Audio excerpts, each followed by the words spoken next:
네, 삼양식품 2025년 2분기 실적 나왔는데 정말 다들 관심이 뜨겁습니다. 그 속을 한번 자세히 좀 들여다볼게요. 와, 시작부터 정말 놀라운데요. 2분기 매출액이 5,531억 원, 작년 같은 기간보다 30% 넘게, 정확히는 30.3%나 늘었습니다. 와, 특히 해외 법인 성장 이게 정말 눈부셨어요. 유럽 쪽 성과요. 이거 진짜 대단하지 않나요? 전분기 대비 그리고 작년 동기 대비에서도 무려 100% 이상 성장했어요. 예전에는 뭐 독일, 폴란드, 약간 동유럽 느낌이었다면 이제는 영국, 프랑스, 스웨덴, 이 서유럽 주요 시장으로 엄청 빠르게 넓히고 있다는 거. 이게 참 인상적이더라고요. 특히 그 영국 테스코요. 최대 유통 채널 중 하나잖아요. 여기 입점한 게 앞으로 유럽 공략에는 아주 중요한 발판이 될 것 같아요. 네, 유럽에서 이렇게 외형이 커진 건 분명히 주목할 만합니다. 근데 그 뒷면에요, 비용 구조를 좀 같이 봐야 해요. 방금 말씀하신 그 영국 테스코 같은 이런 신규 대형 채널 들어갈 때요, 초기에 그 입점료라는 게 있는데 이게 매출의 한 20%에서 30% 정도. 결코 적지 않은 돈이 들었거든요. 이게 단기적으로 보면 수익성에는 좀 부담이 될 수밖에 없고요. 그리고 유럽이 이렇게 막 화려하게 성장한 거랑은 좀 다르게 미국 법인 실적은 조금 아쉬워요. 원화 기준으로 보면요, 전분기 대비해서 성장률이 마이너스 0.5%, 오히려 줄었어요. 역성장인 거죠. 물론 회사에서는 뭐 환율 빼고 달러 기준으론 2.9% 늘었다 이렇게 얘기는 하는데요. 그래도 성장세가 눈에 띄게 좀 둔화된 거 아니냐, 뭐 이런 신호로 볼려지도 충분합니다. 잠깐만요. 그 미국 성장 둔화가 근데 진짜 구조적인 문제일까요? 혹시 뭐 일시적인 건 아닐까요? 제가 보니까요. 그 수출 데이터가 현지 판매 실적에 잡히기까지 보통 한 2달 정도 걸린대요. 시차가 있는 거죠. 그리고 더 중요한 게 1분기에 중국 춘절 있잖아요. 그때 특수로 재고가 생각보다 너무 빨리 빠져서 생산 물량을 어쩔 수 없이 중국에 먼저 보냈다고 하더라고요. 그러다 보니까 상대적으로 미국 가는 물량이 그때 잠깐 줄었던 영향이 크다. 뭐 이런 분석이 있어요. 오히려 더 봐야 할 건 7월 1일부터 미국 관세 10% 붙잖아요. 그 전에 미리 물량을 잔뜩 확보해서 미국 창고로 보냈다는 거예요. 그러니까 딱 7월 관세 붙기 전에 물건을 미리 보내놨으니까 이제 3분기에는 이 재고가 창고가 아니라 진짜 매출로 딱 잡히면서 숫자도 좋아지고 동시에 관세 영향도 좀 줄일 수 있다. 이런 계산인 거죠. 작년에 미국 그 대형마트 크로거 뚫었잖아요. 거기다 올해 하반기에는 타겟 같은 또 다른 큰 데로 판매를 늘릴 계획이라고 하니까요. 너무 안 좋게만 볼 건 아닌 것 같아요. 네, 미리 물량을 확보해서 관세 부담에 대비했다. 이 점은 뭐 긍정적인 운영 전략으로 볼 수 있습니다. 네. 하지만요, 좀 근본적으로 보면 중국 재고 상황이 변하는 게 미국 실적에 바로 영향을 준다. 이 구조 자체가요, 글로벌 공급망 관리에 뭔가 좀 약점이 있는 거 아니냐, 이걸 보여주는 걸 수도 있어요. 그러니까 예측 못한 변수가 한 지역에서 터지면 다른 주요 시장 공급이랑 실적까지 막 연쇄적으로 흔들릴 수 있다는 거잖아요. 그리고 또 하나, 미국 내 매출 구조도 좀 짚어봐야 하는데요. 지금 미국 매출의 한 60% 정도가 월마트랑 코스트코, 딱 이 2개 채널에 몰려 있어요. 특정 유통 채널에 이렇게 너무 의존하는 거는 그 채널 정책이 바뀌거나 경쟁이 심해지면 실적이 확 꺾일 수 있는 그런 리스크 요인이 되거든요. 코스트코 입점 늘리는 것도 빨라야 내년에나 뭐 얘기 시작한다고 하니까 안정적인 성장을 하려면 유통 채널 좀 다양하게 하는 데까지는 시간이 좀 더 필요해 보입니다. 미국 얘기하니까 중국 빼놓을 수 없죠. 중국은 지금 상하이나 베이징 같은 1선 도시는 100%다 들어갔는데 그 외에 2선 도시는 한 절반 정도만 진출했대요. 이걸 중국 전체 인구로 따져보면 삼양식품 제품이 닿는 범위가 아직 10%밖에 안 된다는 거예요. 이걸 뒤집어 생각하면 앞으로 개척하고 성장할 시장이 진짜 어마어마하다는 뜻 아닐까요? 이번 2분기에도 중국 매출은 전분기 대비 3% 늘었고요. 그리고 더 길게 보면 2027년에 중국 현지 공장 돌리는 걸 목표로 해서 지금부터 미리 막 유통망이랑 영업망을 깔고 있대요. 이걸 보면 장기적인 성장 가능성은 매우 크다. 이렇게 봐야죠. 미리 씨 뿌리는 거죠, 지금. 네, 성장 여력이 크다는 말씀은 뭐 바꿔 말하면 아직까지는 시장에 제대로 못 들어갔다 이런 의미도 되는 거죠. 10% 커버리지라는 숫자는 나머지 90%나 되는 그 넓은 시장을 뚫어야 하는 엄청난 과제가 남았다는 증거이기도 하고요. 2027년 중국 공장 가동까지는 아직 2년이나 남았고 그 사이에 또 중국 내수 시장이 어떻게 변할지 아니면 뭐 예상 못한 규제 같은 변수가 생길 수도 있고요. 배제할 수는 없죠. 현지 네트워크나 영업만 까는 게 과연 계획대로 잘 될 수 있을지도 계속 좀 지켜봐야 합니다. 그럼 이번엔 국내 시장 상황 한번 볼까요? 좀 눈에 띄는 게 내수 매출 비중이 지난 분기 20%에서 이번 분기 21%로 약간 늘었어요. 네, 바로 그 점입니다. 그 내수 비중 증가가 몇 가지 좀 부담을 만들었어요. 상대적으로 단가가 높은 해외 비중이 줄고 내수가 늘어나니까 전체 평균 판매 단가, ASP라고 하죠. 이게 조금 떨어지는 효과가 있었고요. 또 국내 시장 뚫으려고 마케팅 비용 같은 거 쓰니까 매출 원가랑 판관비, 그러니까 물건 팔고 관리하는 데 드는 비용 부담이 좀 커졌어요. 사실 작년에 해외 물량 보내느라 바빠서 국내 편의점이나 마트 같은 데서는 물건 제때 못 받아서 좀 불만이 있었거든요. 일종의 페널티도 받고 그랬죠. 그 빈자리를 뭐 경쟁사 제품이나 소위 카피캣이라고 하는 비슷한 제품들이 막 파고들기도 했고요. 이번에 내수 물량 늘린 거는 이런 과거 문제에 좀 대응하고 국내 시장 점유율 지키려는 어쩔 수 없는 선택, 뭐 고육지책 같은 성격이 좀 짙어 보여요. 그만큼 국내 라면 시장 경쟁이 아직도 엄청 치열해가는 걸 보여주는 거죠. 물론 뭐 내수 비중 늘면서 비용 부담이 좀 있긴 했지만 너무 부정적으로만 볼 건 아닌 것 같아요.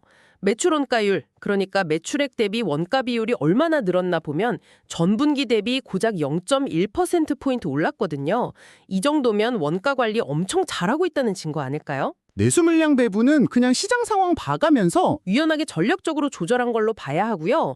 더 중요한 건 앞으로 지어지는 밀양 신공장 물량은 거의 다 해외 시효 맞추는 데 쓸 계획이라는 점이에요. 그러니까 장기적으로 보면 내수 비중은 다시 점점 줄어들 걸로 예상됩니다. 비용 얘기를 조금만 더 해보면요. 이번 분기 판관비가 작년 같은 기간보다 꽤 많이 늘었습니다. 자세히 뜯어보면 광고 선전비만 111억 원이 들었어요. 물론 여기에는 뭐 밀양 신공장 준공식 행사 비용이라든지 새 시스템 도입 컨설팅 비용 같은 한 번 쓰고 마는 그런 비용도 좀 있긴 해요. 하지만 미국 법인 물류창고 인력 늘어난 것처럼 사업 커지면서 구조적으로 계속 늘어나는 비용 요인도 분명히 있습니다. 더 좀 걱정되는 부분은 영업 외적인 건데요. 2분기에는 원화가 강세였잖아요. 원달러 환율이 떨어지면서 무려 209억 원이나 되는 외환 관련 손실이 발생했어요. 워낙 달러로 버는 돈 비중이 높다 보니까 이런 환율 변동성은 앞으로도 삼양식품 순이익에 계속 영향을 줄 수 있는 중요한 위험 요인입니다. 게다가 2분기 실적에는 이미 한 달치 미국 관세 10% 부담액이 반영됐고 3분기에는 이게 분기 전체에 걸쳐서 반영될 거라 이익률 압박은 더 커질 수 있어요. 아, 광고 선전비 늘어난 거는 조금 다른 시각으로 볼 필요도 있을 것 같아요. 단순히 비용이 늘었다기보다는 미래를 위한 투자로 봐야 하지 않을까요? 특히 그 탱글 브랜드나 불닭 소스 같은 새로운 카테고리 있잖아요. 이걸 적극적으로 키우려고 마케팅에 집중적으로 돈을 쓴 거거든요. 특히 소스 같은 경우는 라면보다 수익성이 더 좋다고 알려져 있어서 길게 보면 삼양식품이 아주 중요한 성장 동력이자 수익원이 될 가능성이 높아요. 코첼라 페스티벌 후원 비용 한 40, 50억 원은 말씀하신 대로 한 번 쓰고 마는 거고요. 전체 매출액 대비 광고 선전비 비중 따져보면 아직 4%도 안 돼요. 다른 주요 식품 경쟁사들보다 오히려 낮은 수준이거든요. 외환 손실은 물론 아쉽죠. 아쉽지만 다행히 지금 3분기 원달러 환율은 1,300원대 후반에서 비교적 좀 안정적으로 갈 것 같다고 하니까 너무 걱정은 좀 접어둬도 될 것 같습니다. 그리고 아까 말씀드렸듯이 3분기에는 미국에 미리 보내놓은 재고가 본격적으로 매출로 잡히면서 관세 부담 영향을 꽤 많이 상쇄해 줄 걸로 기대하고 있습니다. 재무 상태를 좀 더 자세히 보면요. 미래 성장을 위해서 투자를 많이 한 만큼 재무 구조에도 좀 변화가 있었습니다. 김포 물류센터 짓는 거나 뭐 명동에 신사업 부지 산 거, 이런 설비 투자, 캐펙스 때문에 장기 차입금이 좀 늘었어요. 반면에 당장 쓸 수 있는 현금성 자산은 좀 줄었고요. 그래서 부채 비율도 조금 올라갔습니다. 물론 아직까지는 재무 건전성이 안정적이라고 할 수 있는데 이런 식으로 빚이 계속 늘어나면 재무 부담이 커질 수 있다는 점은 좀 유의해야 합니다. 주주환원 쪽을 보면 주당 2,200원 중간 배당 결정해서 주주가치 신경 쓰겠다는 의지는 보였는데요. 순이익 대비 배당금 비율, 즉 배당 성향으로 보면 9.0% 수준이에요. 이게 다른 주요 식품 대기업들하고 비교하면 여전히 좀 낮은 수준이다. 이 점도 지적할 수 있겠네요. 하지만 그 영업 활동으로 꾸준히 돈 버는 능력, 즉 영업 현금 흐름 자체는 아주 양호하게 유지되고 있어요. 차입금 늘어난 건 말씀하신 대로 미래의 성장을 위한 선제적인 투자 때문이고 부채 비율 역시 다른 회사들이랑 비교해도 여전히 충분히 관리 가능한 안정적인 수준이에요. 배당금도 2020년 이후로 매년 꾸준히 늘려왔다는 점도 봐야 하고요. 회사에서도 앞으로 큰 투자 끝나고 좀 안정화되면 더 적극적으로 주주환원 검토하겠다고 했으니까 앞으로를 더 기대해 볼 수 있지 않을까요? 자, 그럼 이제 앞으로 전망하고 최근 실적 발표 후에 Q&A 세션에서 나왔던 좀 재밌는 내용도 중심으로 얘기 나눠볼까요? 역시 삼양식품 성장의 핵심 키워드는 해외 시장 확장입니다. 그죠? 미국에서는 기존 월마트, 코스트코 말고도 크로거, 타겟 같은 새로운 대형 유통 채널 뚫는 거 본격화하고 있고요. 유럽에서는 이제 더 이상 한인마트나 아시안마켓이 아니라 현지 대형마트 중심으로 일반 소비자들 수요가 엄청 빨리 늘고 있대요. 이게 진짜 고무적이에요. 특히 네덜란드에서는 삼양 제품이 현지 파스타 브랜드 제치고 선호도 1위 했다는 놀라운 소식까지 들렸어요. 이런 분위기면 앞으로 신규 채널 계속 뚫으면서 유럽에서 고성장세 이어갈 수 있을 것 같아요. 그리고 또 하나의 기대주, 바로 신사업으로 키우는 소스 사업입니다. 이게 진짜 반응이 뜨거운데 올해 상반기까지 누적 매출이 벌써 350억 원 넘었고요. 이 추세면 연간 매출 1,000억 원도 충분히 가능해 보입니다. 소스 시장 자체가 라면 시장보다 훨씬 크고 볶음밥, 찍어 먹는 소스 등등 활용도가 진짜 무궁무진하잖아요. 그래서 잠재력이 엄청나다고 할 수 있죠. 최근에 소비자 반응 좋다는 떡볶이 제품도 새로운 성장 동력이 될 수 있을지 좀 주목해 봐야겠습니다. 해외 확장 전략 방향 자체는 긍정적으로 봅니다만 현실적인 과제들도 분명히 있어요. 우선 원가 부담 늘고 미국 관세 붙고 이러면서 일부 해외 시장에서 가격 올리는 걸 검토 중이라는 점이에요. 관세 부담을 소비자한테 넘기는 수준이다라고는 하지만 결국 가격 올렸을 때 현지 소비자들이 어떻게 나올지는 실제 해봐야 아는 거죠. 불확실해요. 또 야심차게 하는 소스 사업도 아직은 전체 매출에서 비중이 한 3% 정도밖에 안 돼요. 이게 정말 시장에 잘 자리 잡고 실적에 의미 있게 기여할지는 빨라야 내년 1분기 정도는 돼야 알 수 있을 겁니다. 일부에서는 삼양식품이랑 소스 만드는 관계회사 간 거래 구조상 나중에 소스 사업을 삼양식품 안으로 완전히 가져온다고 해도 내재화, 기대만큼 수익성이 확 좋아지지는 않을 거다 이런 분석도 있고요. 같이 나온 감자칩 스낵은 소스보다는 브랜드나 제품 라인 확장성이 좀 제한적일 수 있다. 이런 내부 평가도 있다고 하고요. 무엇보다 해외 사업을 공격적으로 막 넓히는 과정에서 제일 관리하기 어려운 리스크는 역시 나라마다 다른 식품 성분 교제, 할랄 같은 종교 문제, 그리고 문화 차이에서 오는 예상 못한 문제들일 겁니다. 이런 비재무적 리스크 관리가 앞으로 성공의 중요한 변수가 될 거예요.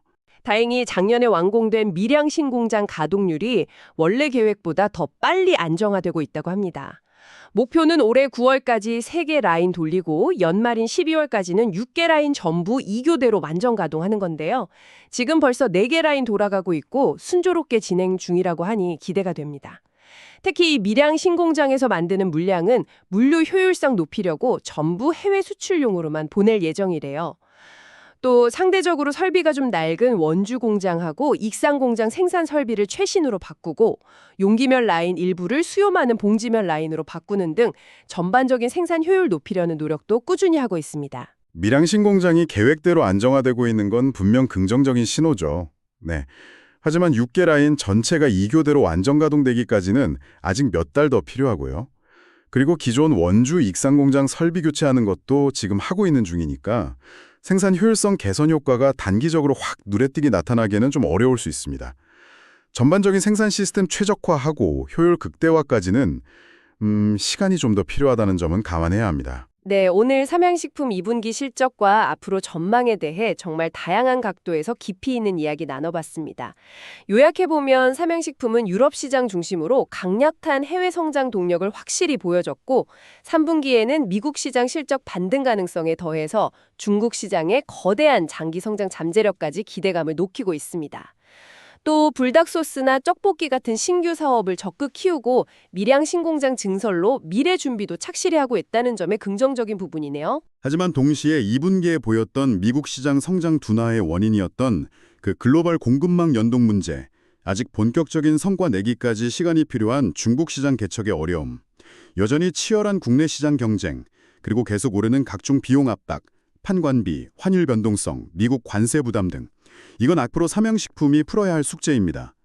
해외 사업 확장하면서 필연적으로 부딪힐 다양한 운영상의 리스크와 문화 차이를 극복하는 문제, 그리고 소스를 필두로 한 신규 사업들이 과연 시장에 성공적으로 안착해서 제2, 제3의 불닭 신화를 만들 수 있을지, 이것도 아직은 좀 불확실성이 남아있는 부분이라고 할 수 있겠습니다. 정말 다양한 기회 요인과 또 도전 과제가 같이 있는 아주 흥미로운 상황이네요. 자, 그렇다면 오늘 논의를 바탕으로 시청자 여러분께 마지막 질문을 던지면서 마무리할까 합니다. 삼양식품은 과연 불닭볶음면이라는 이 강력한 단일 브랜드를 발판 삼아서 불닭 소스나 떡볶이 같은 다양한 제품 포트폴리오를 성공적으로 확장하고 안착시키면서 명실상부한 글로벌 종합식품 기업으로 한 단계 더 도약할 수 있을까요? 아니면 급격하게 해외 영토로 확장하는 과정에서 필연적으로 생기는 운영상의 복잡성이나 관리의 어려움, 그리고 눈에 보이지 않는 문화적 차이라는 그 장벽에 부딪혀서 성장통을 겪게 될까요? 시청자 여러분의 깊이 있는 통찰과 의견을 기다리겠습니다.